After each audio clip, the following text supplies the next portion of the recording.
morning, everyone, and welcome officially to Alumni Weekend. This is the President's Keynote address with our new Purchase President, Dr. Millie Peña.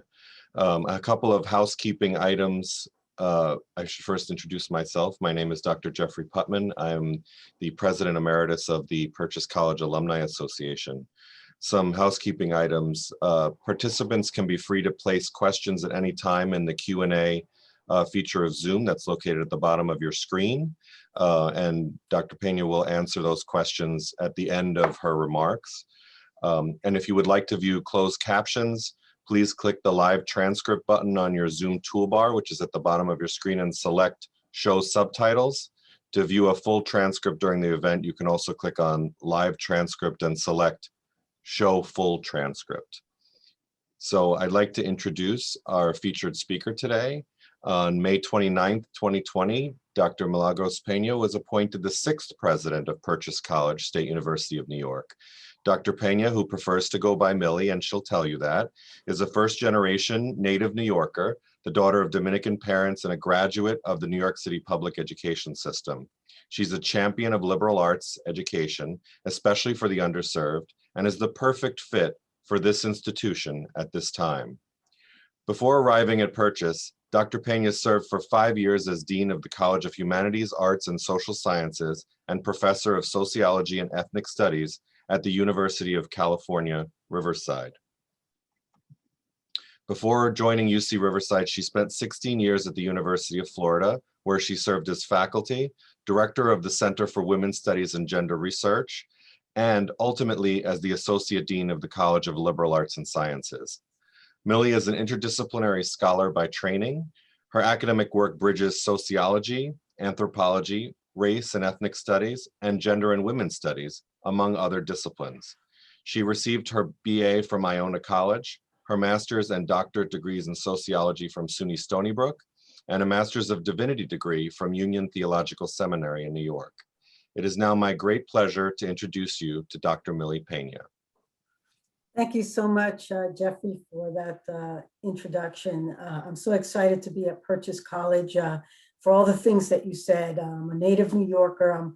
I'm home in so many ways, back home, I should say, after getting my doctorate. And to be at Purchase College to me is really the culmination of a career that's come full circle, starting out of a SUNY and coming into a SUNY back again, and now to be in a role that I hope inspires the next generation of Purchase College graduates. And I'm looking forward to seeing them as alums, as well as all of you, next time we see each other in person next year. But anyway, today I've been invited to speak on a topic that's really been my life's work in my career, which is the study of social movements with the kind of particular lens that I've brought to the scholarship. And I'll get to that in a little bit, but I think it's important to provide some background and context, because oftentimes, you know, we think about social movements, we remember even in our own histories being involved in different aspects of social movements, but we never often really ask the question, you know, why do social movements emerge? How have people looked at social movements, particularly the activists involved in the social movements? How have we looked at them over time? Why does it seem that some succeed and others seem to fail? And I use the word seem to fail because that in itself has been a cause for research. And I'm going to argue that movements don't really truly fail, and also don't truly disappear. They might wane, but they don't truly disappear. So in many ways, this is kind of a backdrop a little bit to understanding the way that, at least in the literature, people have looked at social movements that'll help us kind of understand when we look at, you know, the Black Lives Matter movement, and we talk about that, and we talk about the sanctuary movement and its return during the Trump administration under the attacks against the DACA students and immigrants on the border. So as a context for that, let me just give you a little bit of background as to the tendency, at least historically, the way people have looked at social movements. So prior to the civil rights movement, And I would argue a lot of the protest activity of the early 1960s, because the civil rights movement clearly was the marker for that period and the success of much of the policies that we see today. But also remember, in the early 60s, we also had the rise of the women's movement and leaders, not only like Dr. King, but Betty Friedan in the National Organization for Women, and Dr. King, not only leading the civil rights movement, but also he was the symbol of leadership for the Southern Christian Leadership Council, the Congress on Racial Equality, NAACP, and so forth and so on. And he wasn't the only one, neither was Betty Friedan. So that's an important thing to put out there.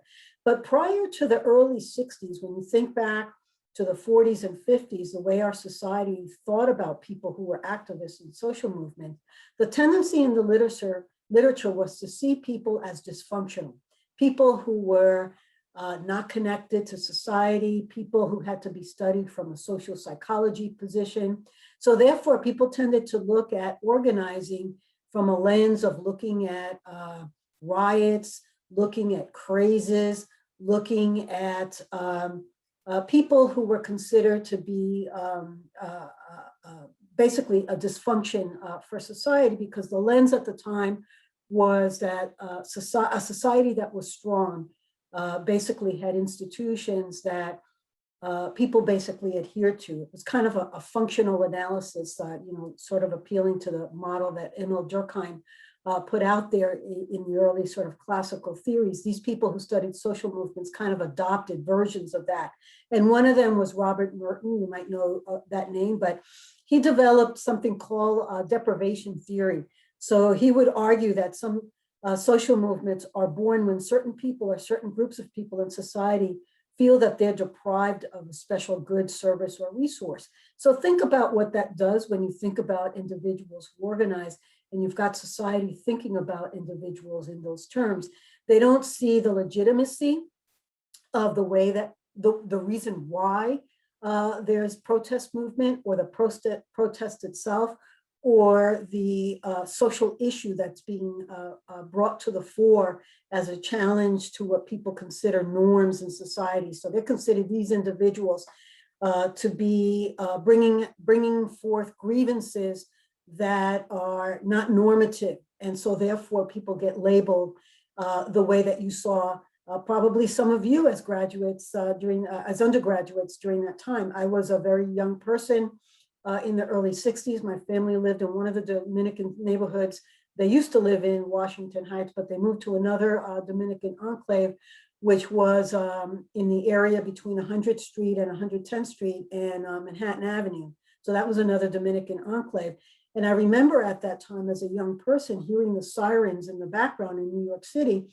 And, sirens when you're a young person, especially in the neighborhoods I grew up in, meant that, police were coming and there were people that they were coming to arrest. So I would obviously exhibit a lot of anxiety and ask my grandmother, whom I was living with at the time, what was going on. And her description of what was going on at Columbia University, the student protest, was that, it's a whole bunch of students who, for one reason or another, are challenging their administration. It doesn't have to do anything with us. However, she would couch what was happening in the African-American community, which was, very much dear and close to us, because Spanish Harlem and Black Harlem obviously are right next to each other. And that was the political context and lens out of which my family experienced the city and experienced the civil rights movement. So when it involved Dr. King coming to the city, or Malcolm X giving a speech, and the police sirens were sounding, my family talked about it more in terms of a community with legitimate gripes against the society that my family as well felt connected to with regard to racism, gerrymandering, and obviously not access to resources in the city, including education. So we, sort of saw ourselves as people that looked at our communities in this lens of the way that Merton kind of described us as the ones that society saw as the sort of outliers, the ones who were kind of organizing outside of the norms of society. Then there were other people who came along those same lines, but they put a twist to it, still calling it structural strain on society, because when individuals protest, that means something is wrong that needs to be fixed, and these individuals need to sort of be controlled and tampened down. And Neil Smeltzer, while he was a little bit more progressive than the kind of deprivation theory model that Merton put out, while he put some things out there, recognizing that bona fide social movements emerge because people have legitimate claims to make. However, he still saw it in terms of a type of social problem and deprivation, not questioning that the structure in the system itself was the problem. So lo and behold, the civil rights movement really takes hold. And I use the civil rights movement as the main marker for this discussion, because it's in the study of civil rights movement that we come to recognize how social movements truly become successful in terms of organizing. It also helps us to understand the elements that actually come together, because think about it, social movements are really difficult to happen. They don't always actually really take hold. It's kind of the exception. Most times you'll have protest, what we call protest activity, but you don't have movements. So what was unique about the civil rights movement, and I'm going to talk about it now with another lens of two theorists by the name of John McCarthy and Meyersall, who developed a model for thinking about the rise of successful movements under the context of what they call resource mobilization. And by that, they meant that in looking at the civil rights movement, what came together that made the civil rights movement the real mark for understanding the rise of successful movements. So from a resource mobilization model, they would say it had all the elements of basically an outreach to a broad spectrum of networks. And by resources, they didn't just mean money. They meant people and they meant organizations. So when you think about what Dr. King was able to mobilize, he had the African American community. He himself was a pastor of a very, very important church, as you all know, in Atlanta. So he had the Black church and Black leaders across the country. And to this day, one has to be able to recognize that the institution of the Black church is not only the political symbol of Black activism, but in many ways, it has been the political voice, and it has been the platform for Black leaders to launch successful protest activity. Because think about this, during the early 60s, think about what in particular cities like the South were like. If you organized as a Black person, it was against the law. You could be arrested and sent to jail, and in fact, Dr. King was. There was one space where the police could not go to arrest people. And they weren't there to monitor whether political activity was taking place. But if you recall, after Sunday service, oftentimes in churches, after the Sunday service, there's a gathering of the community for essentially, community time. It is in those spaces where Black churches were able to mobilize to garner registration for voting, and also for platforms to speak about the various different activities that people were talking about to organize against Jim Crow. So when you hear about a lot of things that people attribute to spontaneous activity that took place, for example, Rosa Parks not giving up her seat, people assume that on that day, in that moment, was when, in fact, the movement began. But people forget that she was incredibly active long before then in other organizations, and she had actually done it before. But that day became very momentous because it became the springboard at a moment in time where the community was already organizing around other activities, and it became a platform and a threshold for doing the bus boycotts and other things that we know from that moment. So resource mobilization theory gives credit to, it's not just about organizing money, but it's having access to the numbers of people that you need to appeal, and also the networks that actually help people organize, to get out the word, to mobilize people, and to basically make it happen. So resource mobilization theory, in the way that we've looked at social movements, refers to things like money, labor, social status, knowledge, support that also came from the media. And I'm going to say a little bit more about that in the next kind of series of thinking or research that took place that focuses around what's called the political process theory model, which I have come to primarily focus on for really understanding the elements of the success of the civil rights movement and how we can look at other movements from that lens as well. So the political process theory model was put out by a person by the name of Doug McAdam. Actually, he was also in graduate school with Alden Morris, who did this incredible, huge volume documenting the civil rights movement. And he did the origins of the civil rights movement, and then Doug McAdam did the political process model. And I'm not just saying this because I'm a SUNY Stony Brook graduate, but both of them were also graduates of SUNY Stony Brook. So I have a lot to lean on and be proud of. But here's what's important about the political process model. It puts together resource mobilization theory, but it also says that we have to sort of step back and look at that moment in history to understand that when the civil rights movement occurred in the early 1960s, it was a lot of things coming together because the African-American community had been organizing politically for a long time. So the civil rights movement wasn't the first time. You just go back to our Black history in the US and you'll find, going back to the Nat Turner Rebellion and so forth and so on. But we do ask, why the civil rights movement had this kind of national impact and really taking hold in terms of social policy change. And one of the things that Doug McAdam, or several things that he puts together, but I think some important things for us to understand is the actual moment historically we were in. Remember, there was the Vietnam War. There was also the activism occurring in the civil rights movement.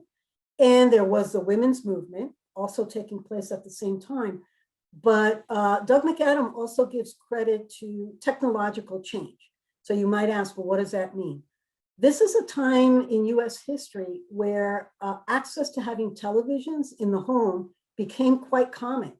So that meant that when you saw Black people being gnawed at by German shepherds on the streets, it was the first time the United States could see itself morally bankrupt in terms of what we were capable of supporting to keep Black people from being full citizens of the United States.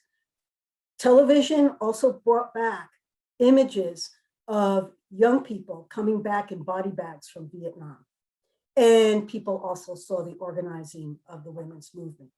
So what ended up happening is that as part of what we look at in the political process model is to ask, at what stage were we at as a society where it could no longer really manage its stronghold on keeping people from protesting and basically putting a bottle cap on all that activism that society saw as a threat. So it came from all fronts, but the leaderships that emerged at that time were very, very critical, and in that they were very savvy and skilled at organizing the communities that were necessary to make the movement successful. And so those things were important. But there's another element that was also important about the civil rights movement that is important to recognize. It was also a movement that extended also beyond the African-American community. And this has, something that I'm going to say that's very similar in the Black Lives Matter movement, but there's going to be differences. But remember, we had young people from college going to the South to help, and this is across race. In fact, Doug McAdam wrote a book called Freedom Summer, where he goes back and he does an oral history of the people who went down there to help organize the vote in the South to increase the number of African Americans' access to voting. So the other element to successful movements is what kind of outreach do you have also beyond your own community. So here, in this moment in the early 60s, people who were protesting the war, people who were supporting the women's movement, and also supporting the cause of the civil rights movement in the African American community had a moment to really come together. So in many ways, it's multifaceted as to, I call it the propitious moment in which a social movement has the capacity to rise to a level that we have seen in the civil rights movement and the impacts that they end up having, like legislative change in the 1965 Voters' Right Act, and 64 and other years after that. And so these are critical elements to keep in mind. Now, here's the thing. So you have the rise and success of a movement, but what Doug McAdam ends up identifying are also those elements that made it successful, also when they start to wane, become the beginning signs of the waning.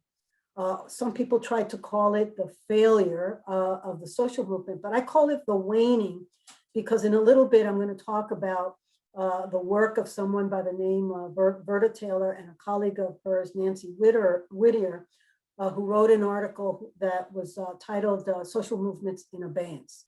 And the reason I say that is because we tend to think of the civil rights movement of the early 60s, and we forget that there's a legacy there in which the networks and organizations that made movements successful, like the civil rights movement, end up actually living on. That happened with the women's movement. When you think about after the vote, people would say, oh, you know, once the women's movement gained the vote, that's it. That was the end of the women's movement. It does not give credit to the fact that organization, that organizing base that was successful in bringing out the vote for the women's movement also ended up staying in small community-based organizations that continue to exist through the 30s, 40s, and 50s.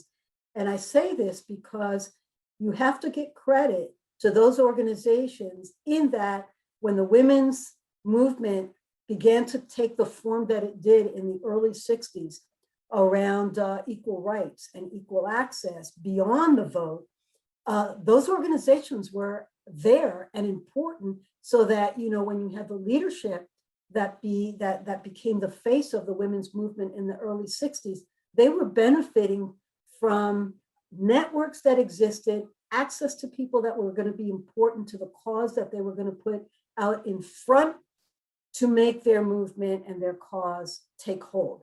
And so the success of the women's movement as well in the 60s owes its lifeline to those organizations that continue to persist after women in the US had gained the right to vote. Similarly, with the civil rights movement success, I would argue that when people say it failed because it fizzled and it no longer exists, it doesn't allow to recognize, first of all, the continuing political activism of the base of its success, which was the Black church and continues to be there. Also, it doesn't give credit to the leadership that they ended up producing, who ended up going into Congress, Senate, giving birth to the first Black president, and so forth and so on, and how that all came to be. And I think it's important when we say that movements rise, they reach an apex, and then they kind of wane, but they don't disappear, because the level of organizing, the resources and the networks that they end up generating and producing oftentimes continue. And what ends up happening is that you see the legacy of movements continue to exist in other forms. Typically, what happens is they get involved in vocalized issues. And so it's not a surprise that when you see whether it's a question of urban renewal in New York City, or whether it's a question of now bringing to the national level in different communities. It doesn't stay at different communities when we talk about policing, and we talk about the loss of Black lives and the policing of Black and brown people as a question around Black Lives Matter and how that takes off and can leave the local level and reach the national level, because those networks that we thought kind of fizzled during the civil rights movement never have truly disappeared, and they get mobilized in moments of crises and create the opportunity for people to come together and bring it to the fore at a national level. And this is important because if we're going to have a policy change with regard to policing, it's going to be the fact that that activism brings to the fore the fact that the deaths and the murders of people in our community, of the African-American community, can only be truly reconciled, not only to the family, but to the communities when we actually create legislative change. And that's starting to percolate. So you're going to see a number, don't be surprised, obviously, to see, and we're already seeing legislation, both at the state levels, but also at the federal level. And that's important to recognize. So movements don't truly die, as Verda Taylor and Nancy Whittier said, they're often fall in abeyance. But I want to add another element, which actually has shaped my own research about what keeps people motivated and what keeps people sort of inspired to that moral calling of being outraged to actually taking to the streets and mobilizing. And my work has shifted to focus on, I think, an area, at least when at the time I was writing my dissertation, and then later on when I started writing articles and books, I often saw that people didn't give enough credit to the symbolic moral calling that the leaders in social movements put out there that's part of the success of mobilizing. And that's the role of ideas in social movements. So what does that mean? It means that when Dr. King made his speeches, it's no accident that he appealed to the moral call of the Black biblical traditions and symbolism that called for the moral outrage to move from the pews into the plaza. Same thing with the women's movement. And in the case of the book, the first book that I wrote, Liberation Theology, same thing. There was a basis and a history to call on a moral judgment of societies that basically ignore the poor. And liberation theology is a model for challenging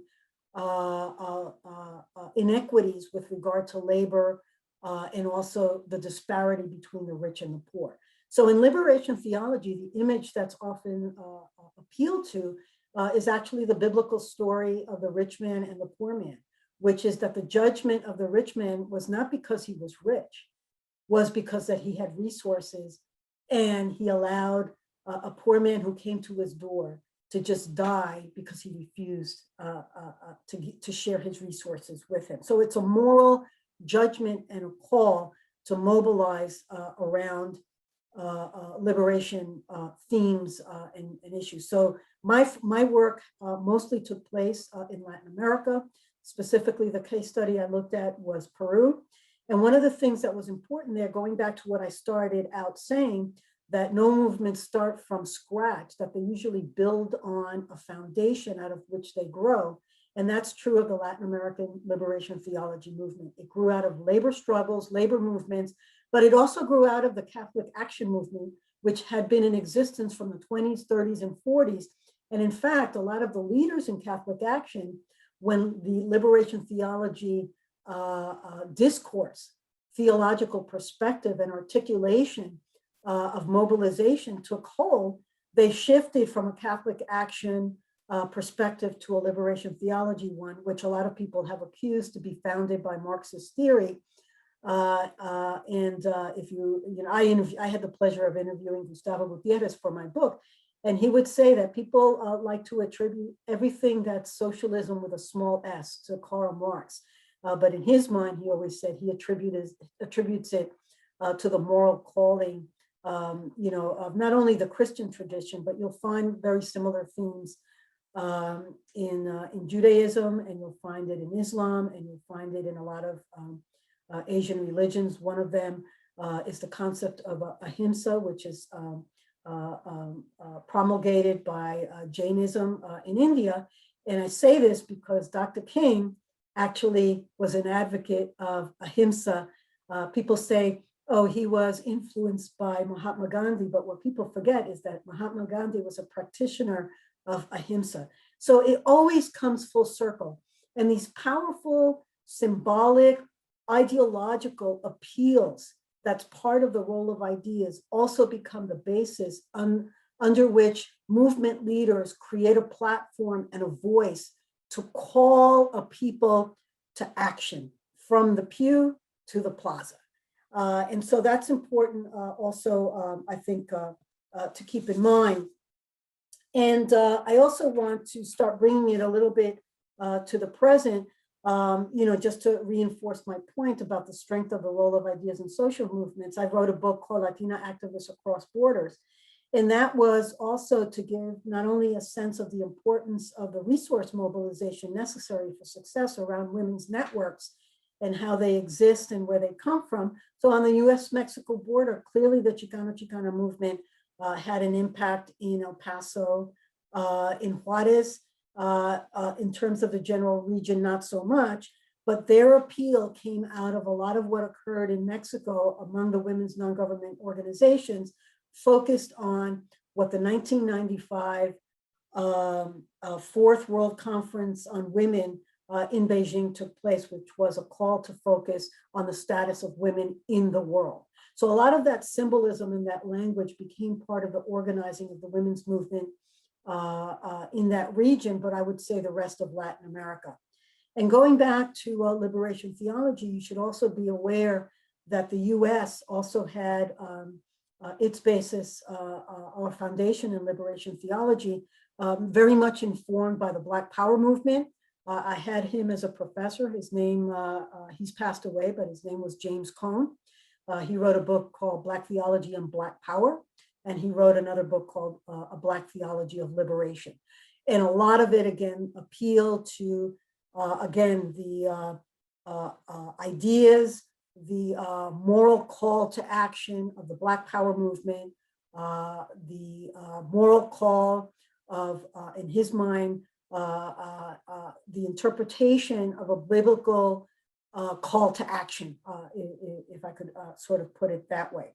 So you see that similarly in the sanctuary movement, and you might think I'm kind of jumping around from movements, but these are all tied to the same threads, because the sanctuary movement that we often refer to of the early 80s actually came to fruition again during the Trump administration. Because I don't know if you remember when he went after the DACA students and he went after undocumented people, and he started all his rhetoric and started again to militarize the US-Mexico border.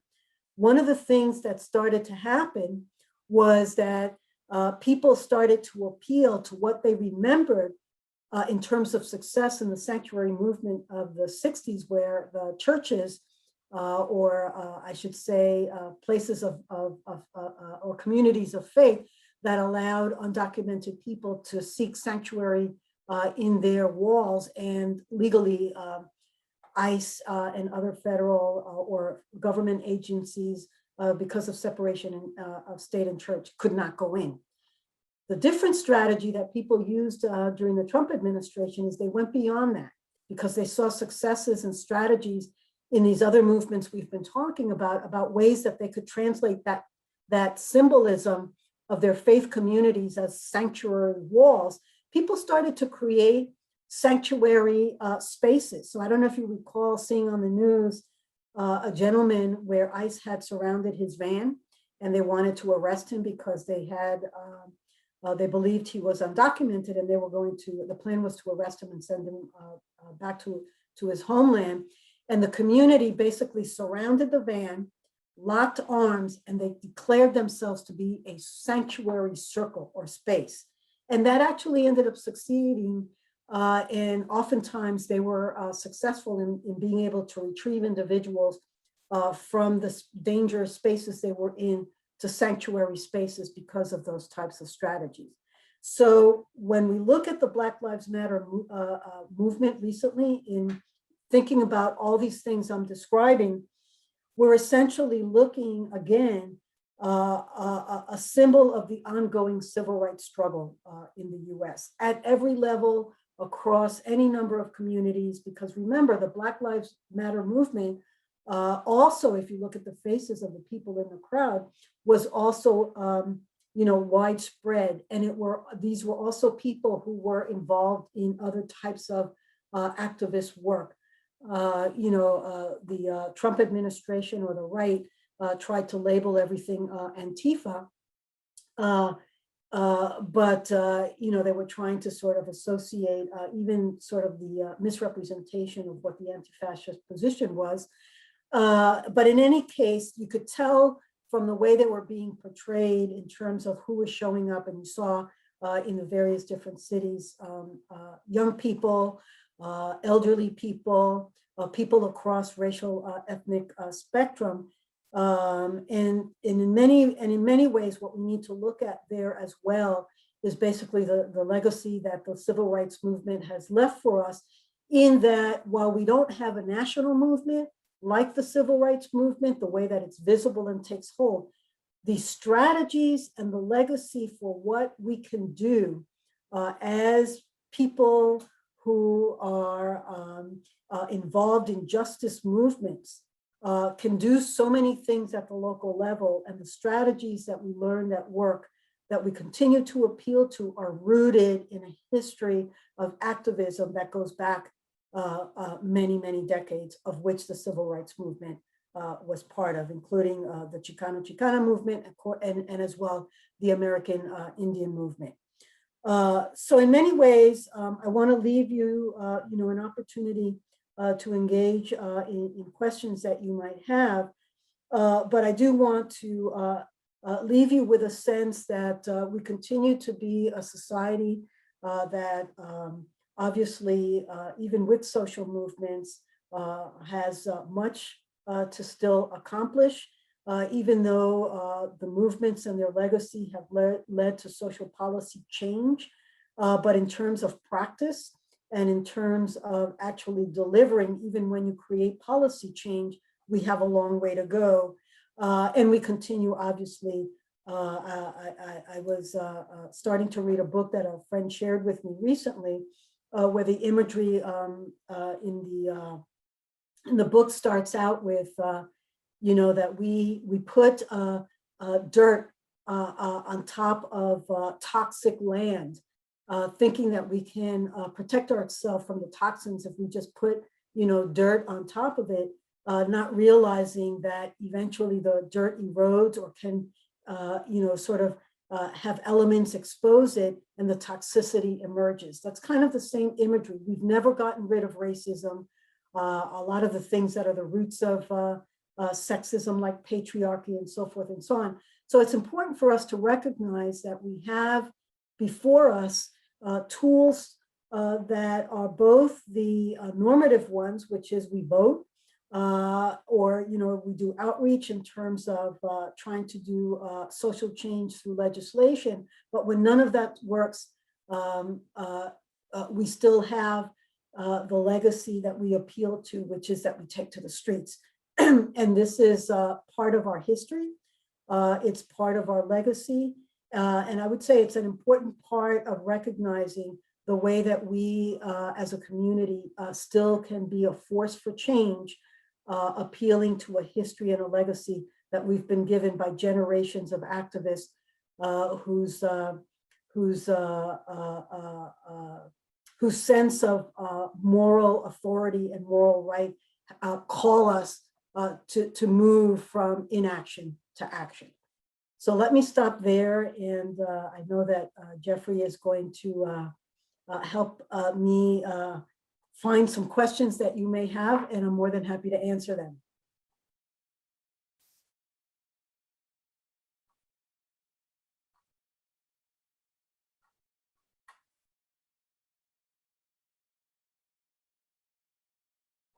I don't hear you, Jeffrey. You're on mute.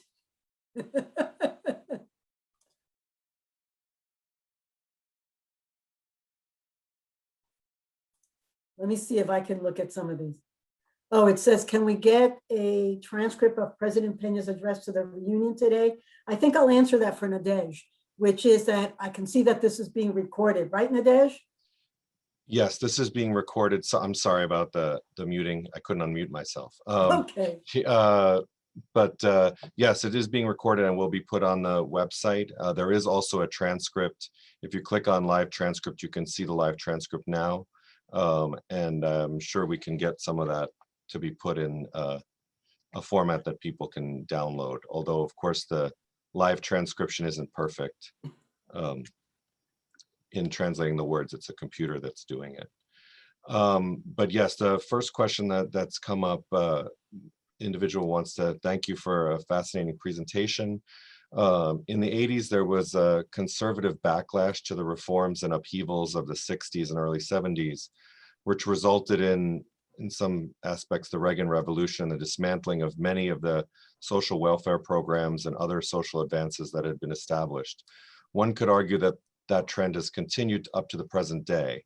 In your opinion, are there lessons to be learned today by social movements so that changes that are made as a result of those efforts are better appreciated by the society at large, and that the beneficial ones can stay in effect even when the social movement inevitably wanes? Yeah, no, that's a fantastic question. It reminds me of a book that I read in the late 80s, and I'm sure this person remembers it as well. It's a book by Susan Faludi titled Backlash. And she basically talks about, if you remember Rush Limbaugh's words, feminazi and Camille Paglia and that whole sort of generation of people who basically took on the success of the women's movement to try to undermine it and try to suppress it. It's very similar, one could argue, with the Obama administration. In fact, I'm waiting for somebody to write the book called Backlash as a consequence of his administration, because we saw how much people mobilized against him to try to restrict his administration from being successful. And one could argue that the oxygen right now that we've seen with what occurred on January 6th is a legacy of all of that. And I would also like to use this question to also highlight a point that Doug McAdam made in his work focusing on the process model, that he says that basically he attributes the waning of the civil rights movement because one of the things that Ronald Reagan and that period started to do was to drive a wedge between people of color and whites. So if any of you have ever read Howard Zinn's book, A People's History of the United States, one of the chapters that he writes in there, you know, it just poses the beautiful question, you know, why is it that indentured Irish immigrants didn't see themselves more aligned with the both indentured African Americans and those who were enslaved rather than whites? And that's because they started back in that period driving the wedge that white privilege gives you more than if you ally with poor people. And so one of the things that you see in the legacy of what we have, you know, on the question, why do people vote against their interests, is the word that we use.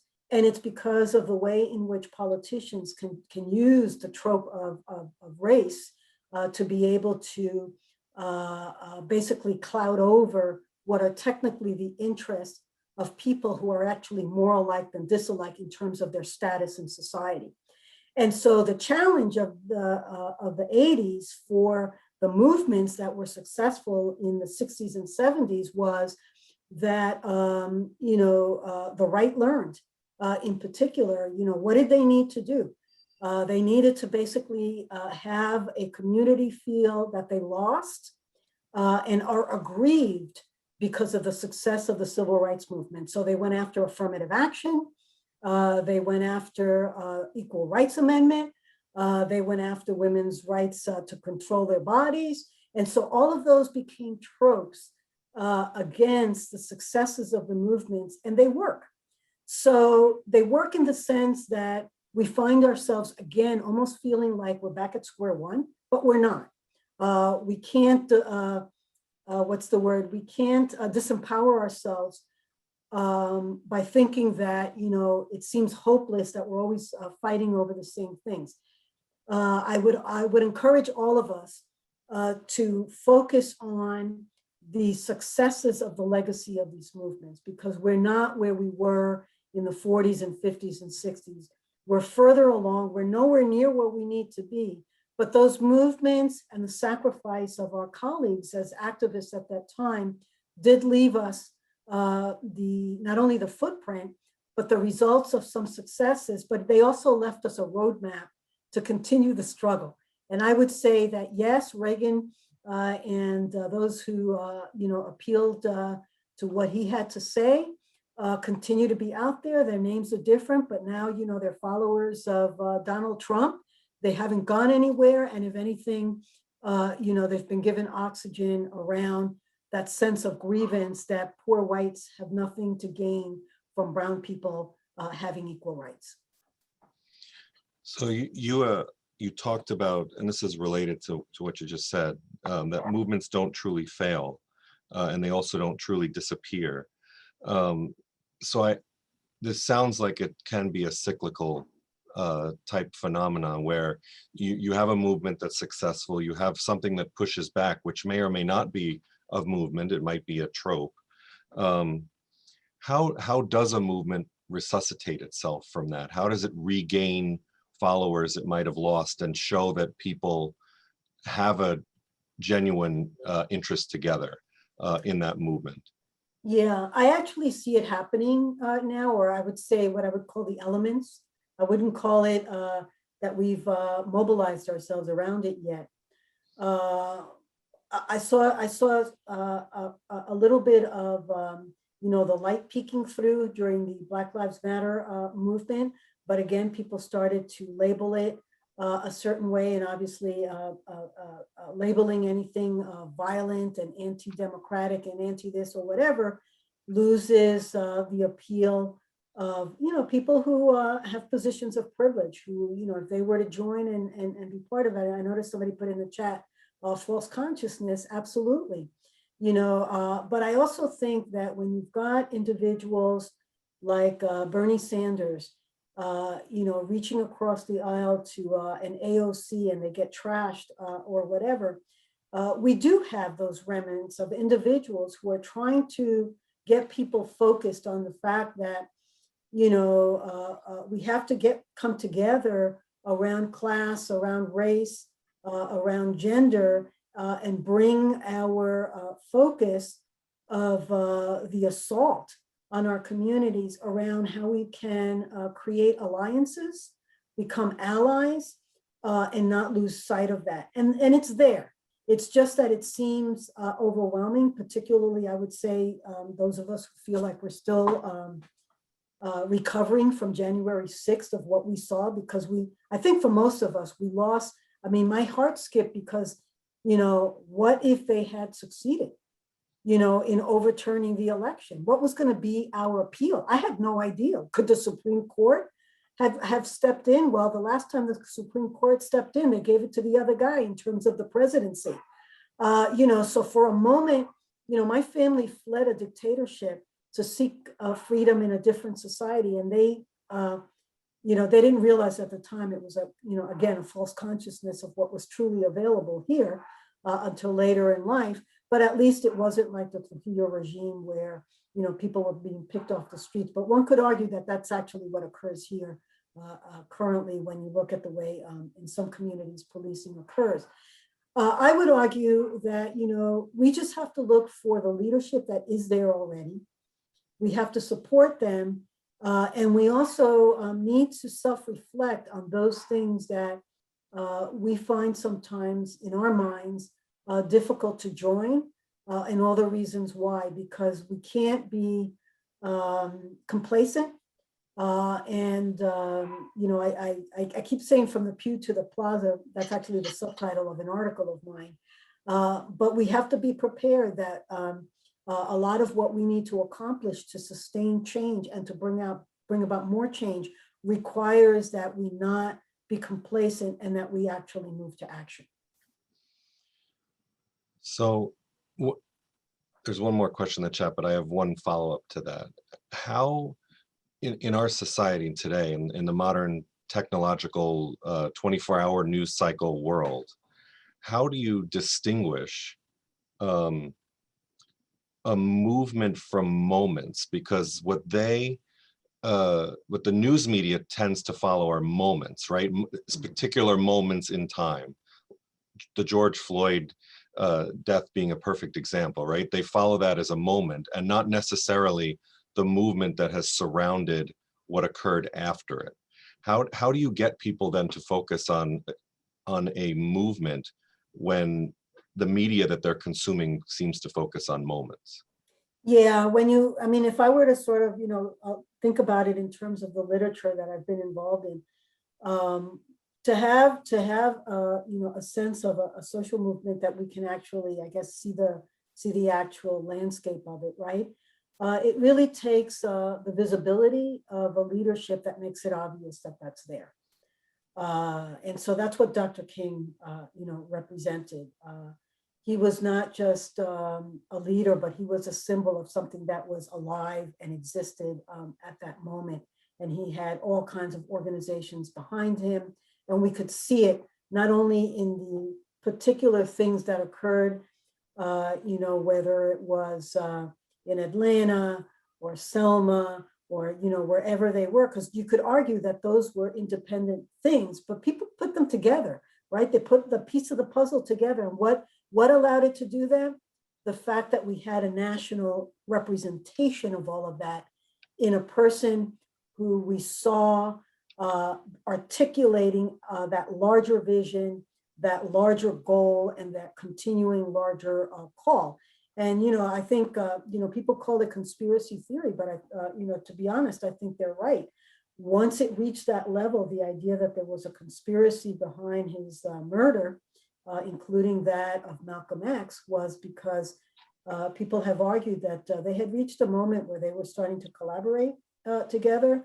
And in fact, the ouster of Malcolm X from the Nation of Islam was also a very symbolic moment, in that people realized, I don't know if you all remember, there's a documentary by Mike Wallace called The Hate That Hate Created. It was his interview with Malcolm X.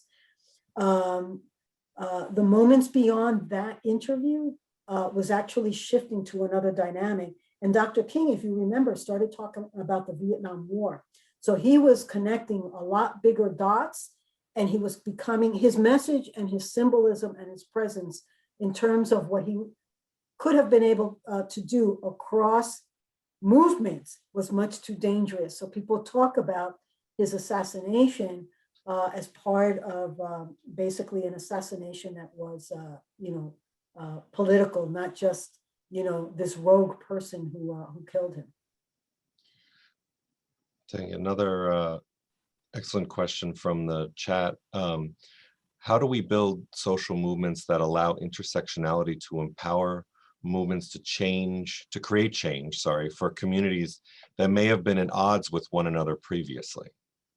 Yeah, and that's going back to the comment that somebody made. We have to get over our false consciousness, and we also have to get over the way in which we sometimes particularize the space that we're in, and we have to fight against that. So, if, for example, we're talking about mobilizing around, let's say, housing issues, but somebody sees the housing issue, oh, that belongs to the Latinx community on, the Lower East Side of New York City, and then nobody cares if they're on a different part of the country.